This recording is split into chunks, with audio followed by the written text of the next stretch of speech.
Hello, I'm Marilyn Priel. Welcome to The Better Part. Sister cities, what are they, and why do cities have them? The mayor of Cupertino, California, Darcy Paul, has joined us to talk about Cupertino's sister cities and to tell us what's been happening with them. Please stay with us.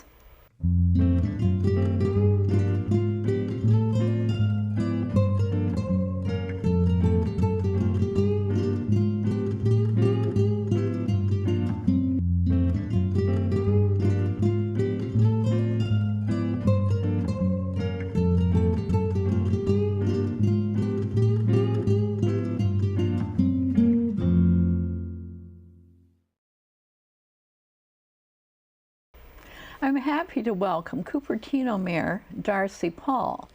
Thank you for being here. Absolutely welcome. Thank you, Marilyn. Now, what actually is a sister city? A sister city is a relationship between two cities, generally international with respect to each other, that's formalized and falls under a set of requirements made by an organization called Sister Cities International. And so you've probably heard them referred to in any number of cities across the world and the country. And you might hear, well, Cupertino has a sister city and it's located in a certain location. Well, we have 4 sister cities, and they're located in Italy, Japan, Taiwan, and India. Now, why does a city want a sister city? Well, the sister cities were formed after World War II, and the idea was to foster more international harmony through understanding and various exchanges, with the idea being that if this kind of concept caught on widely enough, then what would end up happening is that we wouldn't have these very deep-seated misunderstandings and deep-rooted mistrusts of people from various parts of the world. And so the sister cities relationships, I believe, have been quite effective with regard to being able to foster those interconnections internationally. And if you look at Cupertino, our sister cities are pretty well reflective of the demographic that we find within the city itself. Yes. Well, now, how is there a registry that, say, Cupertino wanted to have a sister city? Do they look on this registry? How do you actually seek a sister city? Well, like I said, you would approach the organization Sister Cities International and have an initiation of a process that begins with a memorandum of understanding between the mayors of the 2 cities. And what ends up happening from there is that there are requirements that the organization has for each of the cities to indicate that there is a strong enough commitment to warrant the formalization of that type of relationship. So there are regulations to follow to some extent. Absolutely, absolutely. There are requirements that are formulated by this international nonprofit organization that essentially governs the, and I wouldn't say that they rule with an iron hand or anything like that, but what ends up happening is that the sister cities are viewed as a very intrinsically somewhat complex relationship, and so you do need a good core of people from each of the respective cities to make sure that, for example, things like student exchanges are run well. We have student exchanges at some point or the other in virtually all of our sister cities right now. And so, as you can imagine, one of the great concerns of any family sending their students overseas would be, well, will my child be taken care of well? And it would be a tremendous opportunity, for instance, to go and visit Japan or Italy for a week over spring break. But we want to make sure that everything goes well and the kids come back enlightened and happy and safe, of course. And so what ends up happening is that once the committee gets going, it tends to be a bit of a self-regulating process as well. And so what really happens is that at the very outset, we're just very careful about how we curate the selection of our sister cities. And do you have different agreements with all the cities, or is it a uniform agreement? It's I wouldn't say it's an identical agreement. To tell you the truth, I haven't gone and poured over the agreement from 1963 that then Mayor I think it was Benetti made with Cupertino, Italy, and that was our first sister city. So I haven't made the comparison between the 1963 agreement, which was the earliest one, and the 2012 agreement with Bhubaneswar, India. But I think essentially the gist is very similar. We would like to form a sister city bond with the other jurisdiction, and to be able to have adult exchanges, have various business and cultural exchanges, as well as student exchanges to better foster understanding and really broaden horizons, frankly.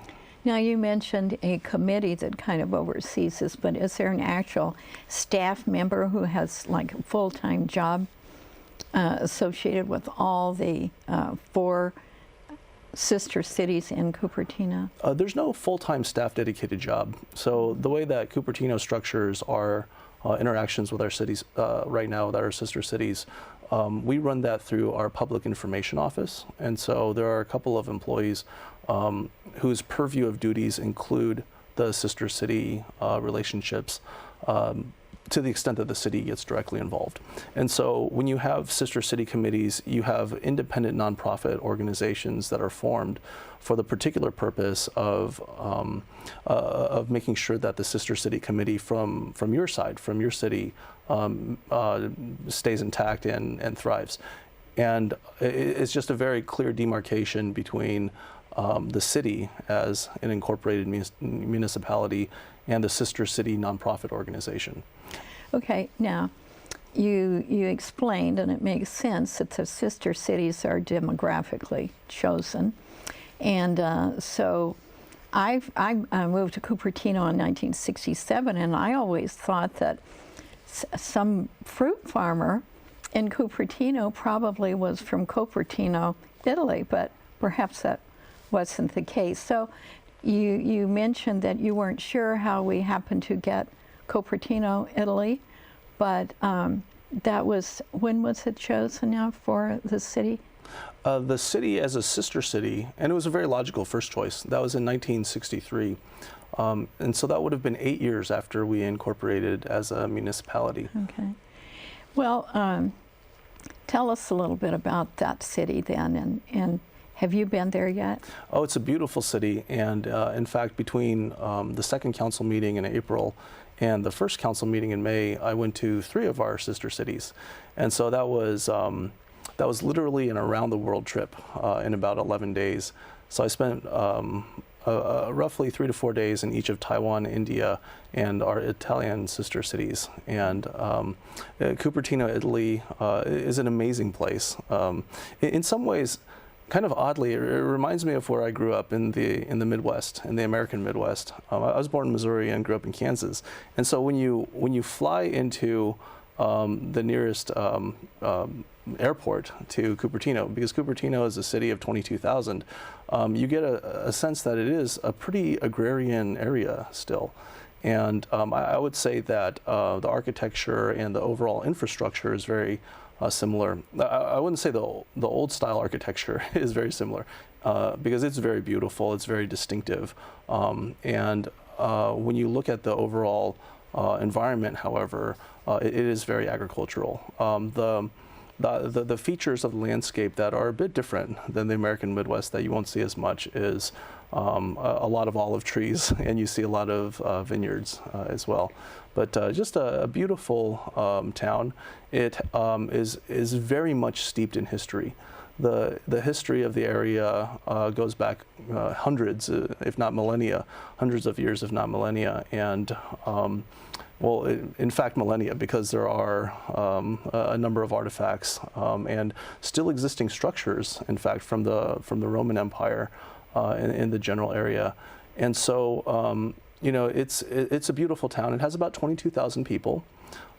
With regard to the origins of our name, the city of Cupertino's name, when the first Spanish expedition was coming through this region, there was a cartographer whose patron saint was Saint Joseph of Cupertino.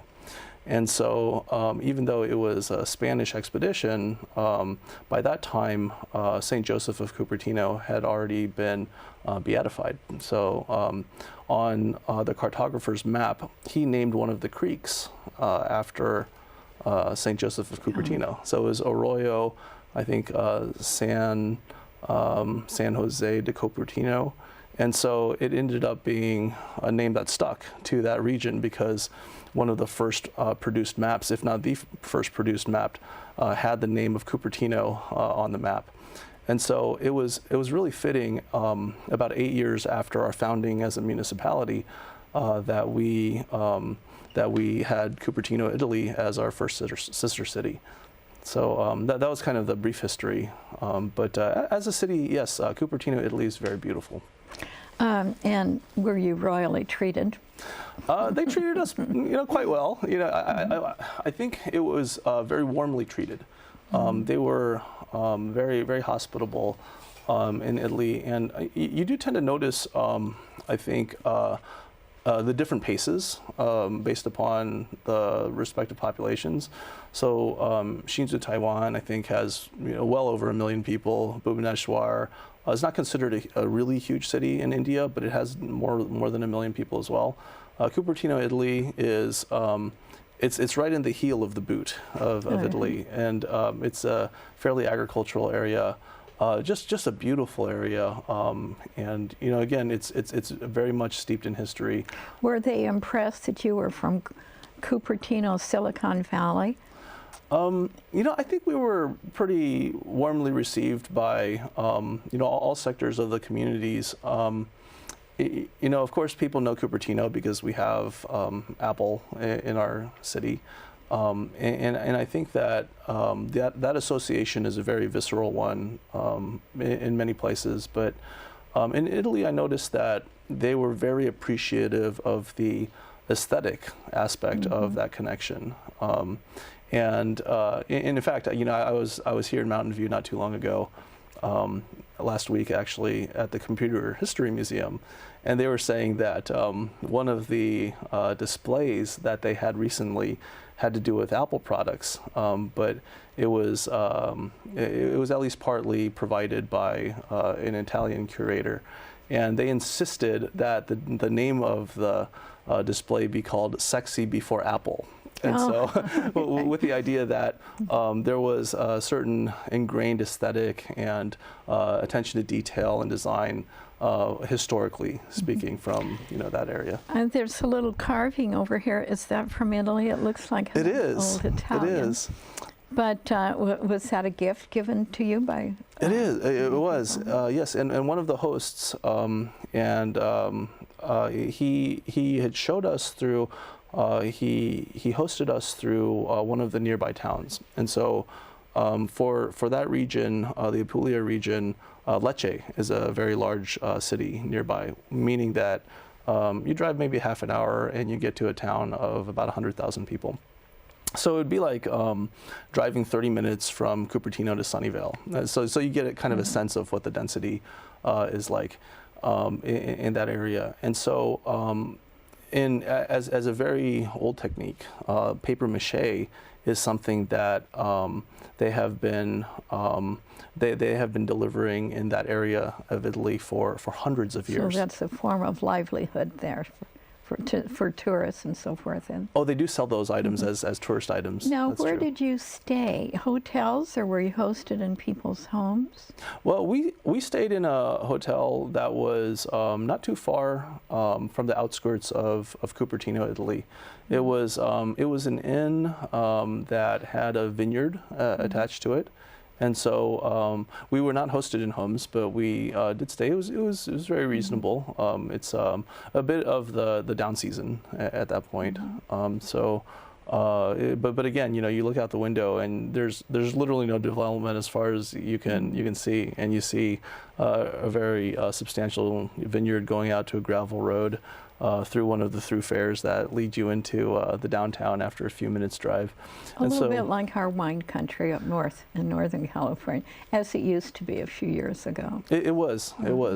Well, now, you didn't make it to Japan, but they've been our sister city for, I think they came in after Italy. That's right. And they've given us the beautiful cherry blossom trees that we have in Memorial Park. And would you have anything to say about our Japanese cities? Well, our Japanese sister city is Toyokawa, Japan, and it was our second sister city formed. And so to get a sense of what the timing was, in 1963 we had Cupertino, Italy, and then 15 years later, Toyokawa, Japan became a sister city.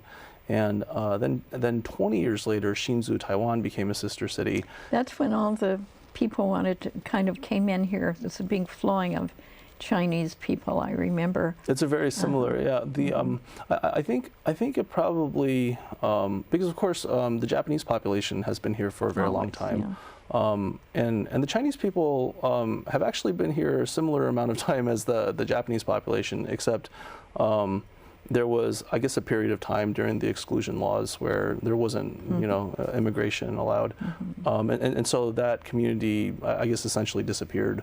And then when when the rise of Silicon Valley happened, you actually saw a lot of immigration coming from Taiwan, and so I think it probably started, I would say, either in the late 70s or sometime in the 80s, and so a lot of the engineers were coming over. And then after a number of years, there was enough, I guess, social stability, desires, right? And the social interconnections, you start having kids, and maybe they're in high school or, about to, go off to college. And so I guess there's more of a desire to get a little bit more rooted in the community. Now, how was your visit there in Taiwan? It was good. It was good. My parents actually grew up in Taiwan, and my wife was born and raised there. What did you see there? We went to Taipei. The major airport internationally is just south of Taipei proper, and we stayed in the capital city for just one day, actually. And so one thing that was very interesting there was visiting the mass transit system. And so one of the government officials that I had met who had been visiting this area showed us one of the transit node systems, which was very fascinating. Similar to other areas of the world, they made up their subway system quite quickly, which, as we all know, we don't have a subway system in the South Bay. Although, frankly, we could probably use one because of the fact that, if you're trying to drive from Cupertino to downtown San Jose at 5 p.m. on a weekday, I think we've all had that experience where it takes, anywhere from an hour to 90 minutes. So that was very, I guess, functionally fascinating and interesting from a public policy perspective, and to be able to see, a system that actually was built, at its core in about 5 years. So it doesn't take a ton of time. The more modern, the newer cities have learned from the mistakes from the old cities. So that's true. That's true. Now, what is this? It's beautiful. So that's from our sister city, and that's Hsinchu, Taiwan. There is a glass industry in Hsinchu, which, interestingly enough, as technology has become very entrenched there as well, our sister city in Taiwan is considered the Silicon Valley of Taiwan, and as the technological industry has become entrenched, parts of it have been affecting the original industries, and one of the original industries was glasswork. And so what we have here is a gift from the mayor of Hsinchu, Mayor Lin, and during our gift exchange, I gave him a framed sign that pointed the way to Cupertino. Like this? That's correct. And this is the framed sign that points the way to Cupertino from Toyokawa, Japan.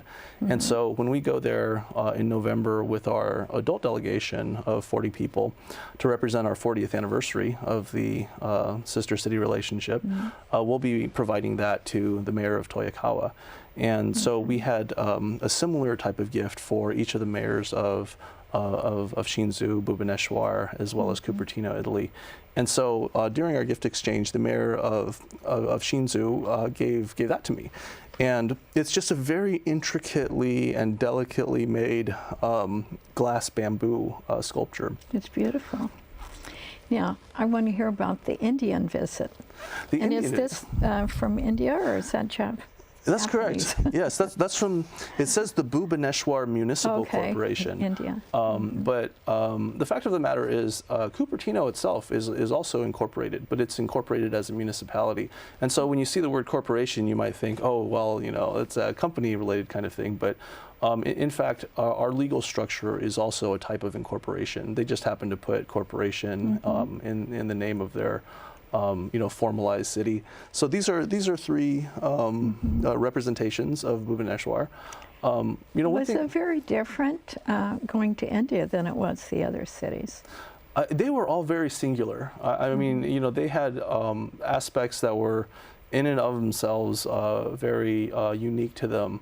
I would say population density-wise, Bhubaneswar was probably similar to Shinzu. One thing about Bhubaneswar, and I was able to get a baseline comparison because one of our former council members and mayors, Gilbert Wong, went with me on the delegation.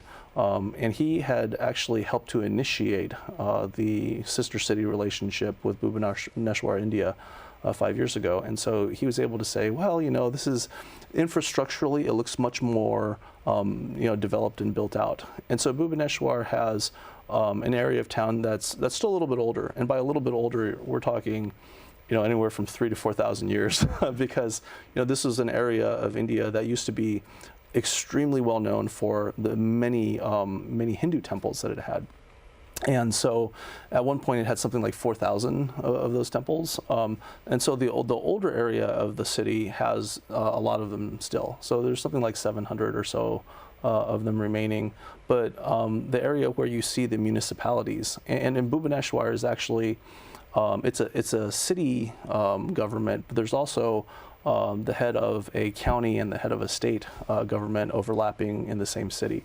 And so for that city, with regard to the state, which is called Orissa, it's a pretty heavily, as you would imagine, civic environment.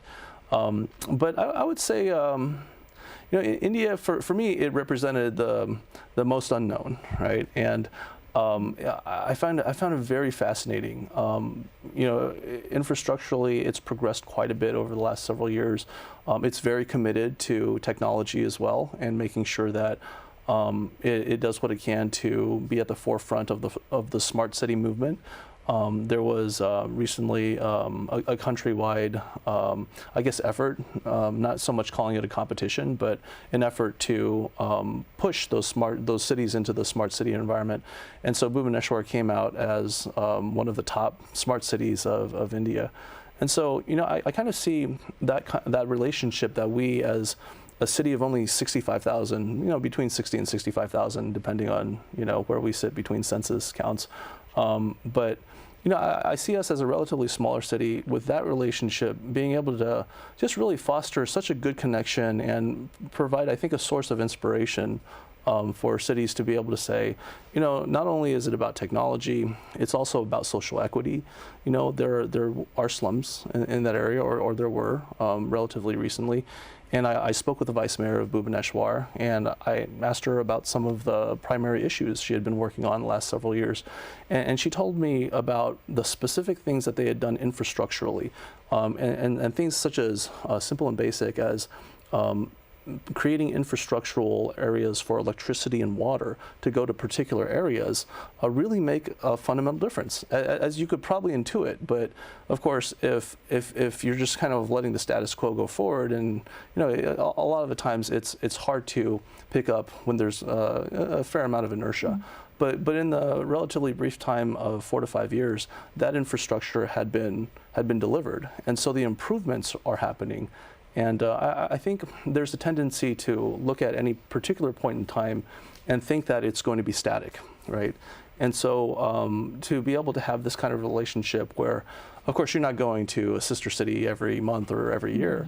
I mean, you're going back and visiting on occasion. But it's really nice to be able to say that, you know, we believe that the interconnections that we're fostering are truly making a difference in various parts of the world, and vice versa. You know, we're learning from other parts of the world as well. And I tell you, it sure beats, you know, it sure beats going to war. Oh my! Do they have any sort of in at all into getting their foot in the door of our industries here in Silicon Valley? Well, I think you can look at the demographic of Silicon Valley and realize that they're already in the door. Well, I mean, they're most certainly in the door with respect to you know, engineers and people in the local industries. I would say that there are some industries where intellectual property and manufacturing are developing in other parts of the world as well. And I think that you know, it's a delicate balance, right? You don't necessarily want to buy too much from one area and not be able to sell, right? And then you end up having, you know, trade deficits, and you know, you end up talking about other political related issues. But I mean, ultimately, I think that it's pretty clear that I think our mutual goals are self-sustenance, and to the extent that you can exceed the parameters of self-sustenance, you know, if you have excess, go ahead and, you know, start exchanging. And so we're very lucky in that regard as a city to be very well, I think, formulated and ordered. And so from a social excess perspective, we, you know, use our social capital to reach out and hopefully make the world a better place with these interconnections. Are we expecting any visits from any of our sister cities anytime soon? You know, it's interesting that you ask. After we came back, there was a request from one of our sister city committee members from Bhubaneswar. And her name is Reena Rao, and her husband Mahesh Bakala was the other sister city committee member, and he actually went with us on the delegation to Bhubaneswar.